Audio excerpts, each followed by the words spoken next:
And thanks for joining us tonight. Once again, wildfires have devastated parts of the country this summer, tearing through property, structures, and thousands of acres of land. And when it comes to fighting these wildfires, every minute matters. This year, a team at UW-Madison launched a system that can detect them and alert NASA in just a matter of seconds.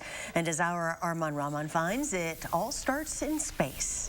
That's right, guys. Satellites orbiting Earth pick up thermal energy on the planet's surface. But in order to determine whether it's a fire at all, its size and location, that info has to be processed back here on the ground. And that fast turnaround data is called low latency. And here at UW, it can now happen in just 60 seconds.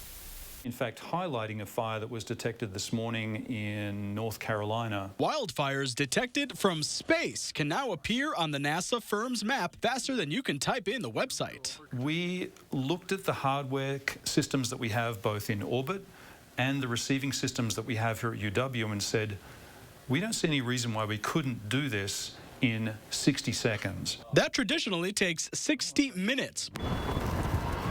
Before Liam Gumley and his team launched UW's low-latency data processing ground station 6 months ago. This is our antenna system that we use to receive data from satellites in low Earth orbit. When we receive that broadcast on the Earth, we then have to transform it to a sequence of zeros and ones, a string of bits. They then locate where on Earth the moving satellite detected the heat signature and turn those zeros and ones into something tangible, like temperature. And once that software pops out the pixels that are determined to be wildfires, we would send that information to NASA with low latency. Our system is the only one that I know of in the United States that's operating right now. NASA gets that info in less than a minute. We've had users requesting this data for a long time. For wildlife and fire managers in the U.S. and Canada to plan with. Where they're going to deploy their resources, where they need to be thinking about deploying resources in the next half a day or so. But officials with NASA firms see the technology spreading across the globe.